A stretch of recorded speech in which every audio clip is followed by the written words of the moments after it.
Hey guys, Buffin Game back, bringing you another video today. And today for our weapon series, we're going to cover all of the Glock variants or the X16 variants in the game. So you can make a few different Glock variations here, pending the fact that we do get some ammo conversions in the future. We'll be able to complete these. Some of these are just cosmetic lookalikes, and they aren't actually the complete conversion of the weapon. But we'll go ahead and get in them, and you'll see in the background just some gameplay of them shooting, how they handle with the recoil. And I'll show you the best attachments that I personally have on these weapons that I use in-game. So let's go ahead and jump right into it. Let's start with the Glock 21. So obviously for these pistols, you're going to need the X16, which is the base pistol unlocked in the game.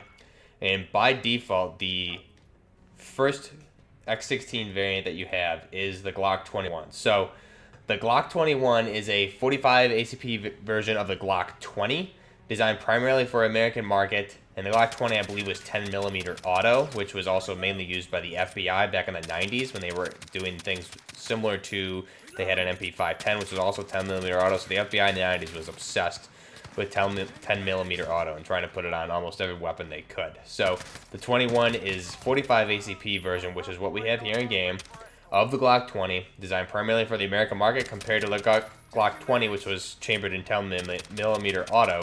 The slide for the Glock 21 is lighter to compensate for the low energy 45 ACP cartridge. So the Glock 21 magazine is a single position feed, staggered column type with a capacity of 13 rounds. So by default, this magazine is a 13 round magazine, which works out perfectly. So the main markings that make this a Glock 21, you can see here on the receiver, 45 auto, and then the Glock 21 logo is replaced by the XRK Texas that we see there on the front of the receiver.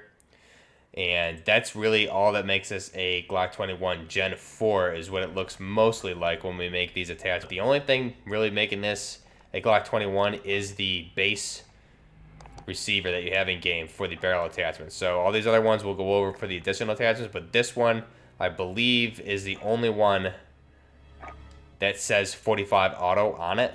Here you can see 45 auto and XRK Texas. So in real life, that XRK Texas is just replaced with Glock 21, the logo there on the receiver of the weapon. So that is our Glock 21, the base X16 in the game. Now let's go ahead and back out and take a look at the Glock 18. So we'll go down here. The Glock 18, here it is. I'll go ahead and preview this.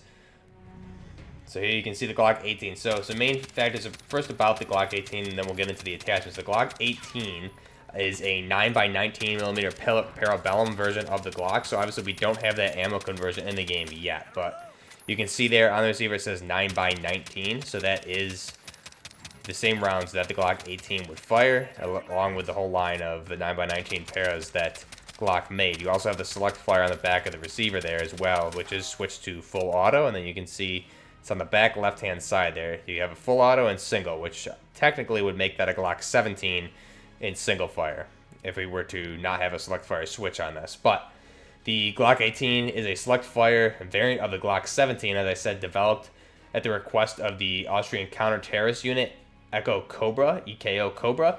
The machine pistol, it's a machine pistol class firearm because it does have that select fire switch to switch it to full auto. Can't quite make this exact because we don't have 9x19 paras available for ammo conversion.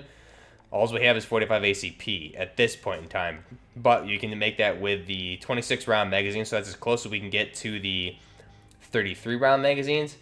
It also takes, the Glock 18 takes Glock 17 magazines because it essentially is the same weapon, just in a select fire mode. Or it has a select fire option, so it does take Glock 17 magazines with the available capacity of 10, 17, as well as 19 rounds. But here we have a 26 rounds selected to give us that highest ammo count that we can to spit shots off faster. We have the lightweight trigger to also assist us with our fire rate versus the other ones here. Even the match trigger grade, I don't believe fires as fast as the lightweight trigger.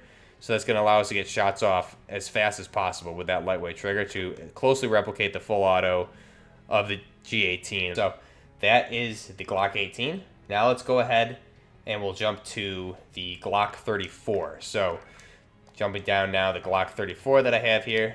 Again, very similar attachments, trying to keep it as consistent as possible. So the two key attachments with this one are going to be your barrels. So with the barrels here, I have the Singuard Arms Advantage, and you could also select the Vanguard Elite. So with the Vanguard Elite, let's go ahead and put that on quickly. And if I back out, we should be able to get a closer look of the weapon. You can kind of see it there, 9x19. Again, it says 9x19 on the receiver. Let's go ahead and pull this back up and inspect it. So here you see 9x19 again, and it also has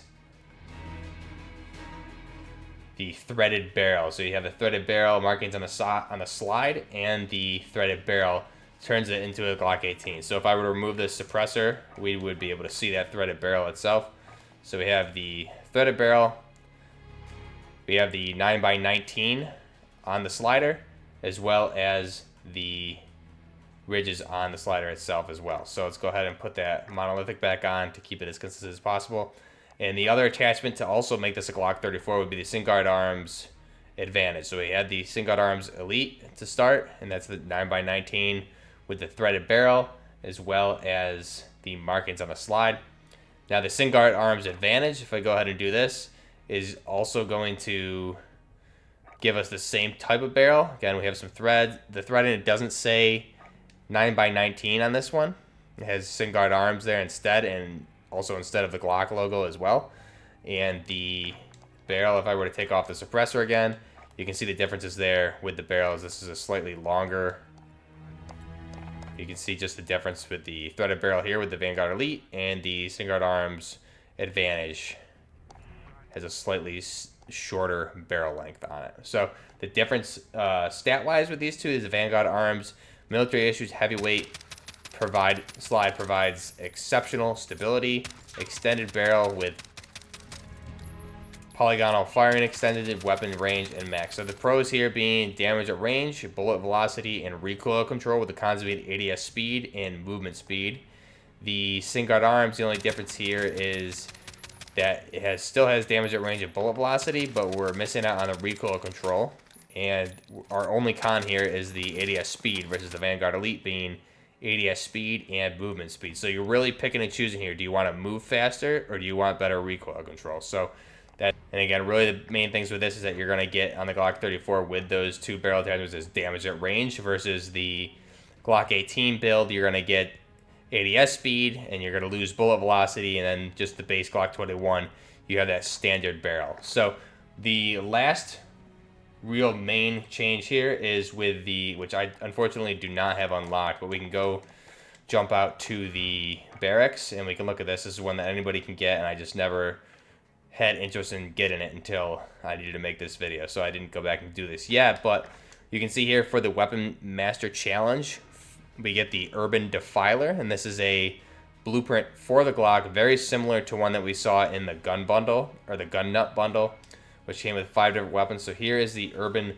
Defiler. So this is really turns the X16, gives it major cosmetic changes here. You see the attachments being the flash guard, 5 milliwatt laser, which again, big cosmetic changes to this particular laser. It has a GI mini reflex and frangible wounding, but the whole reskin of a weapon with this turns the Glock into, or the X16 into, a Arsenal Firearms Strike 1. So it's a polymer or an ergo-framed short recoil-operated striker firearm semi-automatic pistol introduced by the company Arsenal Firearms in 2012.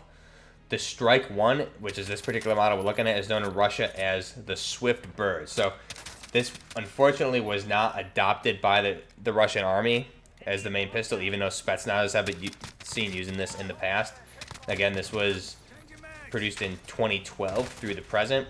It comes in 2 variants, one being the combat version, which we see here, and then there's the Strike 1 speed as well. So the barrel length on these is going to be 5 inches, and then for the combat version, it's going to be 4.3 inches. So it's really hard to tell what the difference is in the barrel size on this because it's not listed, but to me, it more so resembles a 110 or millimeter or a 4.3 inch combat version, but it really could be either of those variants. So this particular pistol in real life also does not fire the 45 ACP, which in game it does, but in real life it fires the 9x9 Parabellum, 9x9 7N21, the 9x9 7N31s, 9x21 millimeter IMI, the 357 SIG, and the 40 Smith & Wesson.